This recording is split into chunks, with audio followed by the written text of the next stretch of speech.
नमस्कार, क्यापिटल समाचारमा स्वागत छ। म कुलचन्द्र विष्ट। सुरुमा अहिलेसम्मका मुख्य समाचारका शीर्षकहरू। प्रधानमन्त्री ओलीले भारतको इसारामा संसद भङ्ग गरेको नेकपा प्रचण्ड माधव समूहका अध्यक्ष प्रचण्डको आरोप। ओलीसँगको लडाईँ नीति र पद्धतिको भएको अर्का अध्यक्ष नेपालको दाबी। संसद विघटन विरुद्ध नेकपा प्रचण्ड नेपाल समूहको विद्यार्थी संगठनको प्रदर्शन जारी। मध्यावधि निर्वाचनमा जानु प्रगतिशील कदम भएको ऊर्जा मन्त्री रायमाझीको टिप्पणी। पछिल्लो 24 घण्टामा देशभर थप 445 जनामा कोरोना भाइरस संक्रमण पुष्टि। 414 जना संक्रमण मुक्त हुँदा थप 5 जनाको मृत्यु। कोरोनाले चलचित्र क्षेत्रमा पुर्याएको क्षति न्यूनीकरणका लागि सरकार सकारात्मक। 1,50,00,000 बिमा गरिदिने सरकारको निर्णयपछि चलचित्रकर्मी उत्साहित। र चीनमा 115 कोरोना भाइरसका नयाँ संक्रमितहरू फेला। नयाँ संक्रमितहरू भेटिएसँगै हुबे लगायतका प्रान्तहरूमा पुनः स्वास्थ्य परीक्षण सुरु।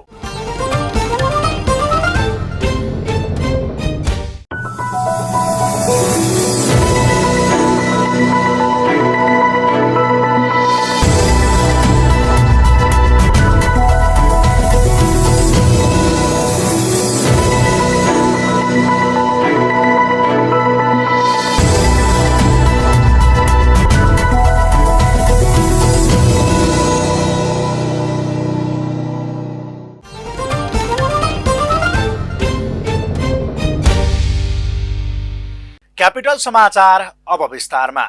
प्रधानमन्त्री केपी शर्मा ओलीले भारतले भनेर संसद भङ्ग गरेको नेकपा प्रचण्ड माधव समूहका अध्यक्ष पुष्पकमल दाहाल प्रचण्डले आरोप लगाउनु भएको छ। भारतले ओलीलाई पदच्युत गर्न भन्दा समेत आफूहरूले नमानेको भन्दै अध्यक्ष प्रचण्डले ओली आफै भारतको डिजाइनमा हिँडेको आरोप लगाउनु भयो।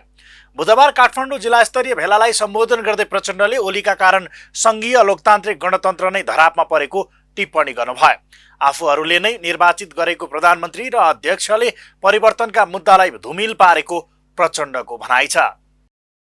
हाम्रो संगठनात्मक सिद्धान्त लेनिनवादी संगठनात्मक सिद्धान्त नै हो, जनवादी केन्द्रीयताकै संगठनात्मक सिद्धान्त हो। तर त्यो अहिले बदलिएको परिस्थिति अनुसार त्यसलाई विकसित र परिमार्जित गरेर कार्यान्वयन गर्नुपर्छ भन्ने कुरा पनि प्रष्टै भनिएको छ। अनि व्यक्ति सर्वेसर्वा कहीँ पनि हुँदैन। व्यक्ति संगठनको मातहतमा हुन्छ, अल्पमत बहुमतको मातहतमा हुन्छ। कुनै पनि कमिटीको बहुमतको निर्णय नै पार्टीको निर्णय हुन्छ। बहुमतको निर्णय मान्न प्रत्येक पार्टी सदस्य कर्तव्यबद्ध छन्। उनी सबैले स्वीकार्नुपर्छ भन्ने कुरा विधानमा लेखिएकै छ। समाजवादको बाटो बन्छ भनेर पार्टी एकता गरे पनि प्रधानमन्त्रीबाट संविधान र गणतन्त्र नै मास्ने काम भएको उहाँको आरोप छ। लामो सङ्घर्षपछि स्थापित परिवर्तनका मुद्दा एम्बुसमा परेपछि आफूहरू एकजुट भएको उहाँको तर्क छ। ओलीको राष्ट्रवाद भारतीय गुप्तचरका प्रमुखसँग राति राति गरेको भेटबाटै प्रष्ट भएको उहाँले बताउनु भएको छ। ओलीले आफूलाई संसारकै ठुलो ठान्ने गरेकोले आफूहरूलाई नटेरेको प्रचण्डको दुखेसो रहेको छ। नेपाल कम्युनिस्ट पार्टी नेकपा पुष्पकमल दाहाल प्रचण्ड माधव कुमार नेपाल पक्षका अध्यक्ष माधव कुमार नेपालले प्रधानमन्त्री केपी शर्मा ओली पक्षीय नेता कार्यकर्ताहरूलाई आफ्नो पार्टीमा आउन आह्वान गर्नु भएको छ।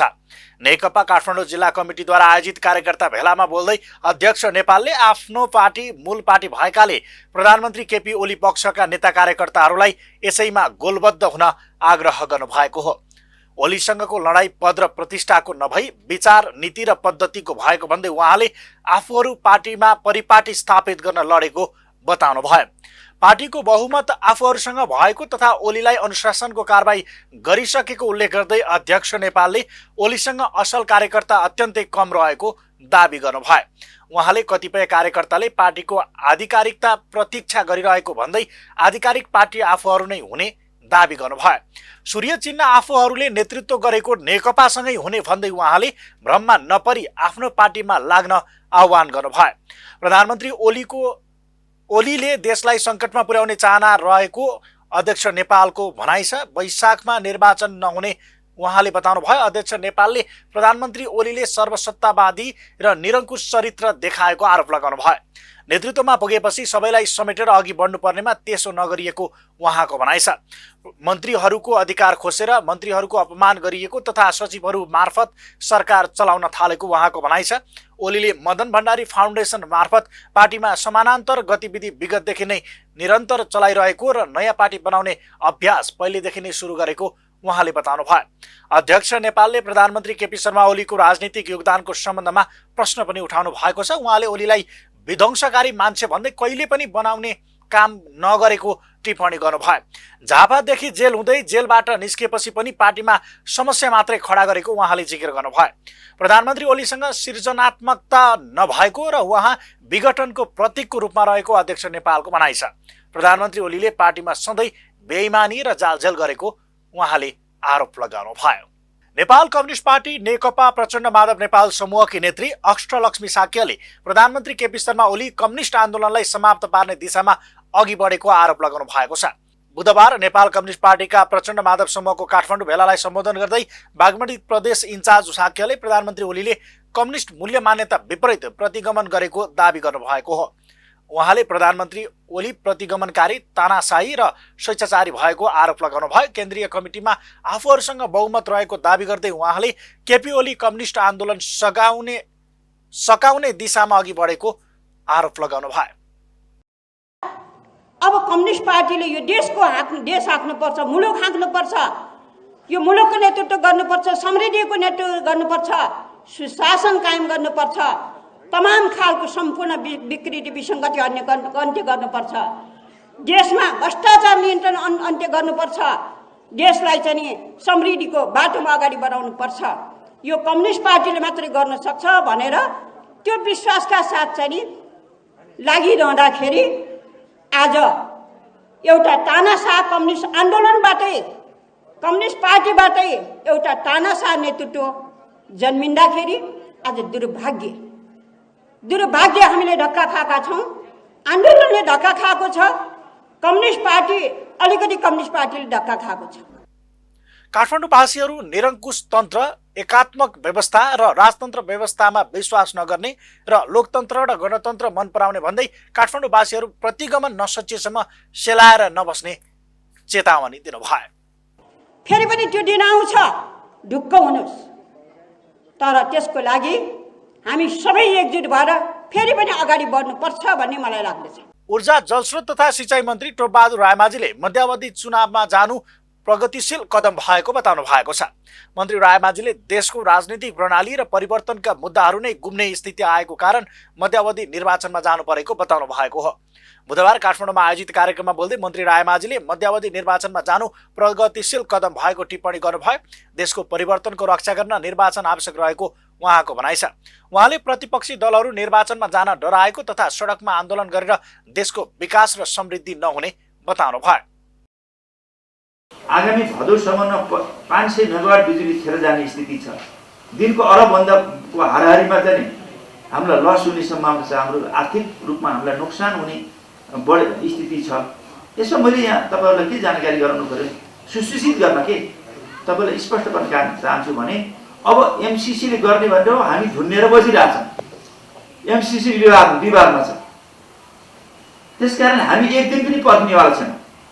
एक दिन पर्खिनेवाला छैनौँ भन्नको मतलब मैले एमसिसीलाई लागू गर्नुपर्छ, एमसिसीलाई कार्यान्वयन गर्न भन्न खोजेँ होइन। मैले यसमा झुन्डेर नबसौँ, यसलाई पर्खेर नबसौँ, एक सेकेन्ड पनि हामीलाई चाहिँ रोक्ने स्थिति छैन। त्यो एमसिसी राष्ट्र हितको पक्षमा छैन, यसलाई खारिज गरिदिउँ, यसलाई छोडिदिउँ। हामीले अर्को लगानी या देशको लगानीबाट हामीले यो ट्रान्समिसन लाइन बनाउनु पर्ने भयो। त्यस्तै उहाँले ऊर्जा क्षेत्रको विकासका लागि मिलेनियम च्यालेन्ज कर्पोरेसन एमसिसी पर्खेर बस्न नहुने बताउनु भएको छ। रायमाझीले एमसिसीले सडक र ऊर्जामा लगानी गर्ने भनेको र एमसिसीमा विवाद उत्पन्न भएको अवस्थामा ऊर्जा क्षेत्रको कामका लागि एमसिसी पर्खेर बस्न नहुने बताउनु भएको हो। विद्युत खपत र निर्यात गर्नुपर्ने देशको जल्दोबल्दो आवश्यकता रहेकोले एमसिसीलाई नपर्खी ट्रान्समिसन लाइनहरू देशकै लगानी अथवा अरू नै कुनै लगानीबाट तुरुन्तै बनाउनु पर्ने उहाँले बताउनु भयो। एमसिसी लागू गर्ने अथवा खारेज के गर्ने भन्ने विषय छिटोभन्दा छिटो टुङ्ग्याउनु पर्ने उहाँको भनाइ छ। ऊर्जा मन्त्री रायमाझीले बेला बेलामा विद्युत जाने समस्या विद्युत भार बढी भएको र कमजोर संरचनाका कारण भएको स्पष्ट पार्नुभयो। विद्युतको अपर्याप्तताका कारण विद्युत काटिएको नभई पुरानो संरचनाका कारण बेला बेला जाने गरेको उहाँको भनाइ छ। सरकार आफ्नै सरकार आफ्नै नेताहरूले ढालिसकेपछि सरकार लावारिस हुने भयो, सडकमा जाने भयो। उतातिर राजावादीहरू चाहिँ राजा देश बस्यो भनिरहेको छ, उतातिर यता हुँदा खाँदाको सरकार ढालेर सडकमा लाने। त्यसपछि देश के हुन्छ? सिस्टमै कोल्याप्स हुने, परिवर्तन मुद्दाहरू डुब्ने स्थिति आइसकेपछि प्रधानमन्त्रीजीले त्यस्तो सांसद त्यस्तो नेताहरू आफ्नै जसलाई त्यो संसद खारेज गरेर विघटन गरेर मध्यावधि चुनावमा जानु प्रदर्शित गराउनु, सरकार ढालेर लावारिस बनाएर सिस्टम कोल्याप्स गर्ने त्यो चाहिँ पश्चिम काम चिन्ता हो। त्यस कारणले मैले साथ दिएँ यो गराउनु। यो बाध्य प्रधानमन्त्रीको रहरको कुरा होइन, यो बाध्यात्मक स्थिति हो। विवश भएर गरिएको सिस्टम बचाउनलाई गरिएको पहल हो। मन्त्री रायमाझीले परराष्ट्र मन्त्री प्रदीप कुमार गेवालीको बिहिबारदेखि हुने भारत भ्रमणमा दुई देशबीचको सम्बन्धलाई सुदृढ गर्ने र नेपाल भारत बीचको अन्तर्विरोध न्यूनीकरण गर्ने विषयमा छलफल हुने जानकारी पनि दिनुभयो। मन्त्री गेवालीको भारत भ्रमण परराष्ट्र मन्त्री स्तरीय नियमित भ्रमण रहेको उहाँले बताउनु भयो। नेपाल कम्युनिस्ट पार्टी नेकपा प्रचण्ड नेपाल पक्षधर विद्यार्थी संगठनले प्रधानमन्त्री केपी शर्मा ओलीलाई संविधान पढ्न नेपाल ल क्याम्पस आउन अनुरोध गरेको छ। बुधबार नेपाल कम्युनिस्ट पार्टी नेकपा प्रचण्ड माधव पक्षीय विद्यार्थी संगठन अखिल नेपाल स्वतन्त्र विद्यार्थी युनियनले प्रधानमन्त्रीको असंवैधानिक कदम विरुद्ध संविधान वाचन कार्यक्रम गर्दै प्रधानमन्त्री ओलीलाई संविधान पढ्न नेपाल ल क्याम्पस आउन अनुरोध गरेको हो। कार्यक्रममा बोल्दै अनेरासब्युका सहसंयोजक रञ्जित तामाङले प्रधानमन्त्री ओलीले व्यक्तिगत स्वार्थ र कुर्सीका लागि गैर संवैधानिक कदम चालेको बताउनु भयो।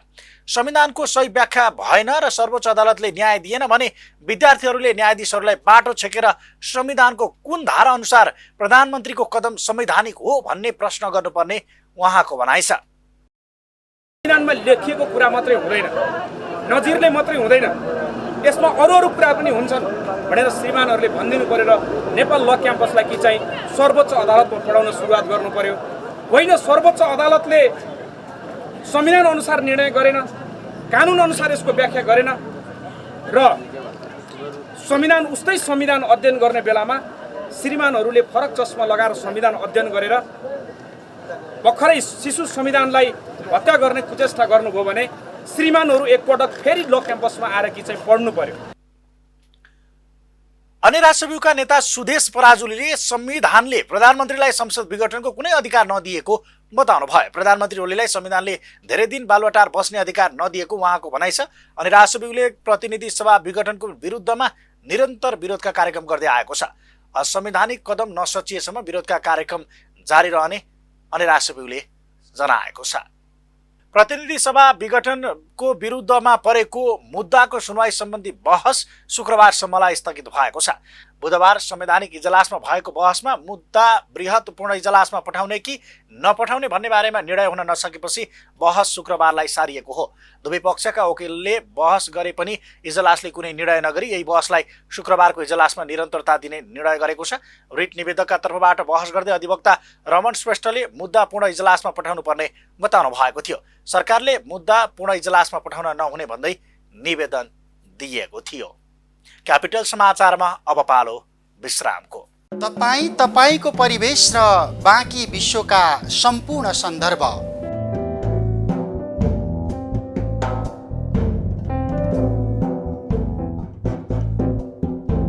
मानव सभ्यताका विविध आयाम साथमा रोचक विश्व अनि विज्ञान र प्रविधिको चर्चा। कार्यक्रम गोलार्ध।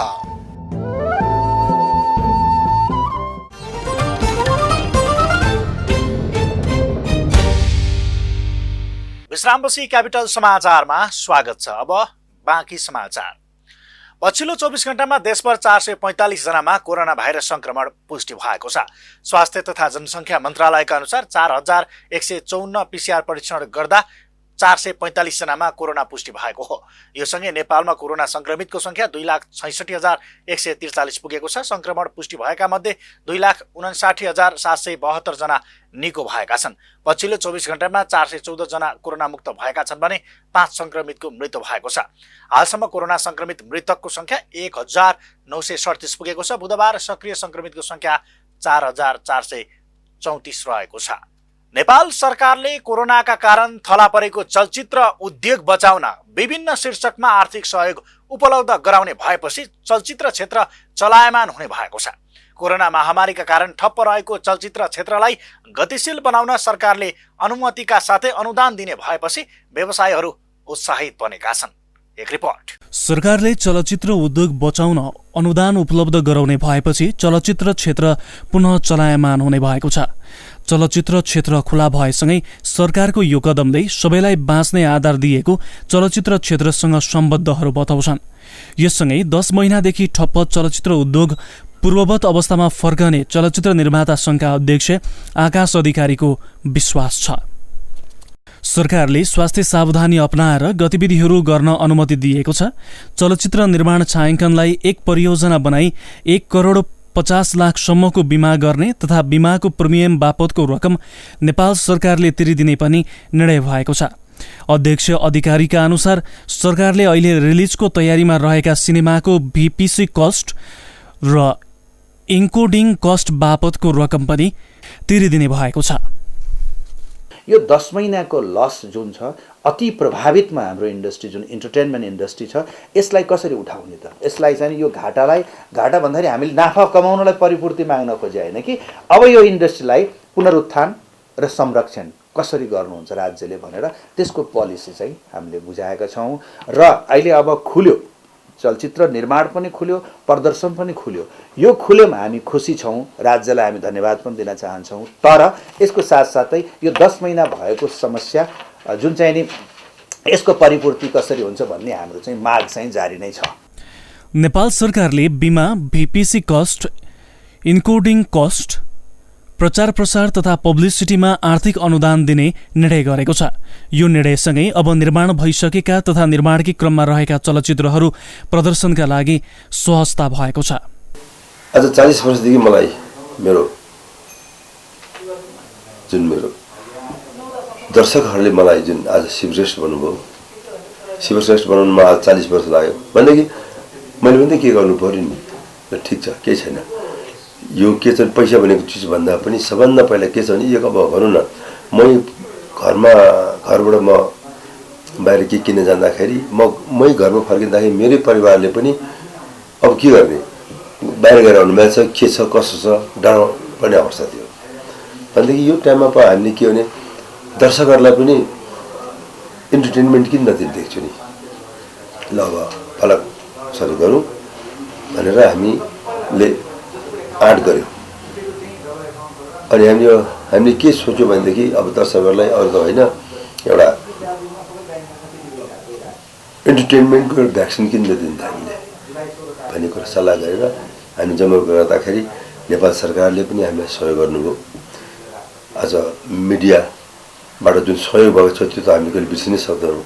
करिब 10 महिना बन्द भएको चलचित्र क्षेत्र सञ्चालन हुने भएसँगै यस क्षेत्रसँग प्रत्यक्ष तथा अप्रत्यक्ष रूपमा जोडिएकाहरू लाभान्वित बन्ने भएका छन्।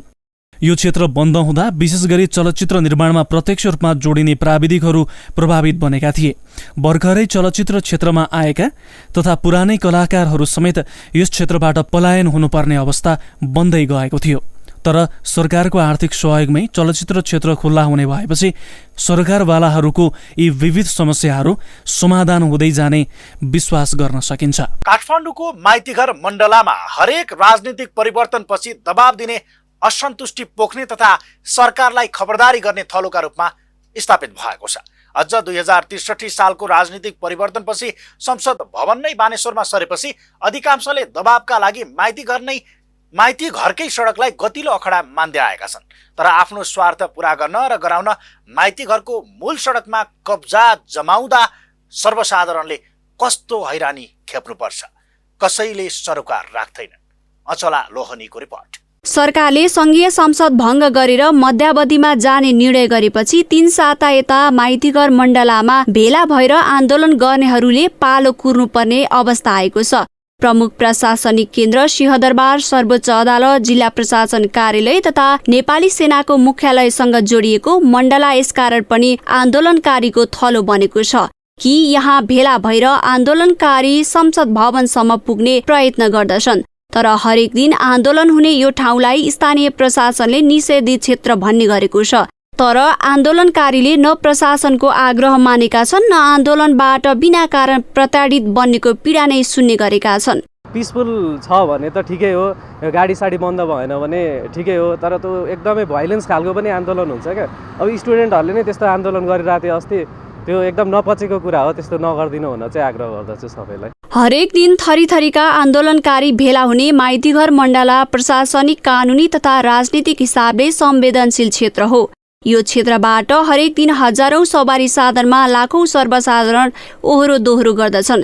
तर आन्दोलनकारीले बेला न कुबेला बाटो बन्द गर्दा यातायात व्यवसायीदेखि पैदल यात्री समेत मर्कामा परेका छन्, जुन आन्दोलनकारीले कहिल्यै मनन गरेका छैनन्। म एउटा ट्याक्सी चालक हो, जामले त लास्टै असर पारेको छैन ट्याक्सीलाई। अस्ति म एक दिन तपाईँको 3 बजी 4 बजीसम्म भात खानु पाएन, 2 घन्टा 3 घन्टा जाममा परेर सरकारले चाहिँ सबभन्दा पहिला छिटोभन्दा छिटो यो किसानहरूको माग पुरा गरेर चाहिँ यो जाम, दङ्गा फसाद, जुलुस नगर्ने यो चाहिँ समयमा पारिदिए हुन्थ्यो भन्ने मेरो आशा छ। पछिल्लो पटक मुलुकका 3 जना पूर्व प्रधानमन्त्री एकसाथ माइतीघर मण्डलाको मूल सडकमा बसेर सामान्य आवागमन बन्द पारेपछि निकै आलोचना खेप्नु पर्यो, जसले यसअघि कहिल्यै यसरी सडकमा बसेर जनजीविकाको प्रश्नमा एक शब्द बोलेनन्। तिनै नेता सडकमा उभिएर बाटो नै ठप्प पारेपछि सर्वसाधारणले तीव्र आलोचना नै गरे। यो माइतीघर आसपासको क्षेत्रको नियति जस्तो बनिसकेको छ। कहिले के आन्दोलन भने हामीलाई थाहा नै हुँदैन, हिँडिरा हुन्छ, डर पनि लाग्छ, एक किसिमको त्रास पनि हुन्छ, पुलिसहरू टन्न देखिन्छ, के हो भन्ने हुन्छ हैन। अब यो मण्डलामा सधैँ बसेर यसरी हुँदैन कि जस्तो लाग्छ। के हो, राम्रो कदम त चाल्न पर्ने हो सरकारले पनि है। नेपालको संविधानले सरकारप्रतिको असन्तुष्टि पोख्न पाउने नागरिक अधिकार सुनिश्चित गरेको छ। प्रेस तथा वाक स्वतन्त्रतासँगै संविधानले शान्तिपूर्ण विरोध प्रदर्शनलाई नागरिकको अधिकार स्वीकारेको छ। तर यसरी संविधान प्रदत्त अधिकार प्रयोग गर्ने नाममा सार्वजनिक सरोकारको सडक तथा सार्वजनिक संरचना कब्जा गरेर बाँकी नागरिकको निर्बाध घुमफिर गर्न पाउने अधिकार खोज्न पाइन्छ? यो प्रश्नको जवाब दिन कोही आन्दोलनकारी तयार छैनन्। क्यापिटल समाचारको लागि क्यामेरामा दिपेन्द्र थापा मगरको साथमा अचला लोहनी, काठमाडौँ। अब बेला र बोली। आज हामीले काठमाडौँका सर्वसाधारणलाई सोधेका छौं, माइतीघर मण्डलामा नियमित जसो हुने आन्दोलनले सर्वसाधारणलाई कस्तो असर परिरहेको छ। हेरौं सर्वसाधारणको बोली उनीहरूकै शैलीमा।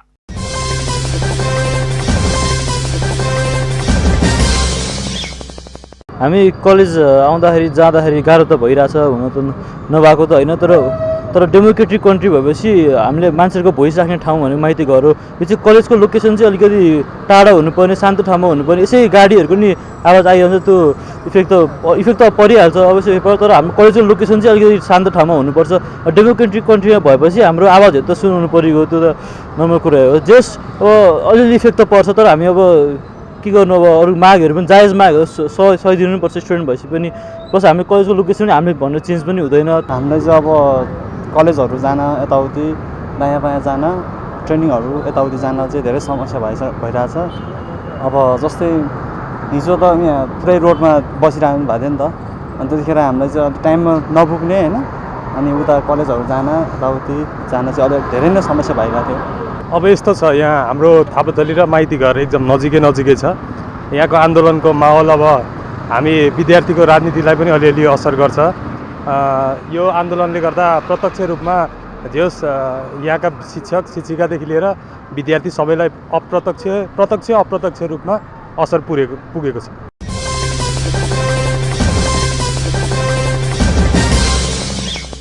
क्यापिटल समाचारमा पुनः एकैछिन विश्राम। प्रश्न सटीक, सफा जवाब, एउटा सिधापनको खोज, सीधा कुरा। विश्रामपछि क्यापिटल समाचारमा पुनः स्वागत छ। अब पालो आर्थिक समाचारको। मंगलबार एकै दिन 600 रुपियाँले बढेको सुन बुधबार फेरि 100 रुपियाँले बढेको छ। नेपाल सुन चाँदी व्यवसायी महासंघका अनुसार बुधबार छापावाला सुन प्रति तोला 92,900 मा कारोबार भएको छ। अघिल्लो दिन सुन प्रति तोला 92,800 मा कारोबार भएको थियो। यस्तै तेजाबी सुनको भाउ पनि 100 रुपियाँले बढेर तोलाको 92,400 रुपियाँमा कारोबार भएको छ। चाँदीको भाउ पनि तोलामा 10 रुपियाँले बढेर तोलाको 1,260 रुपियाँ पुगेको महासंघले जनाएको छ। अन्तर्राष्ट्रिय बजारमा सुन प्रति अंश 1,861 अमेरिकी डलर कायम भएको छ। अब पालो अन्तर्राष्ट्रिय समाचारको।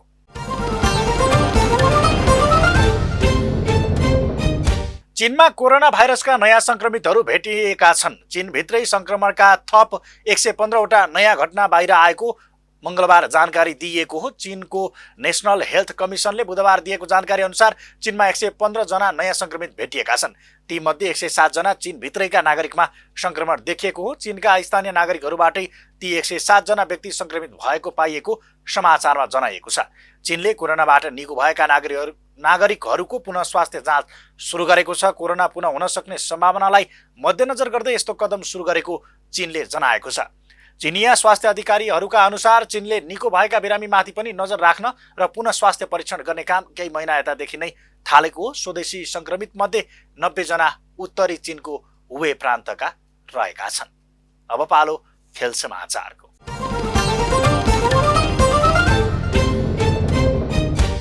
अन्तर्राष्ट्रिय क्रिकेट काउन्सिल आईसीसीले सार्वजनिक गरेको नयाँ वरियतामा न्युजिल्यान्डका कप्तान तथा ब्याट्सम्यान केन विलियमसन शीर्ष स्थानमा कायम रहन सफल भएका छन्।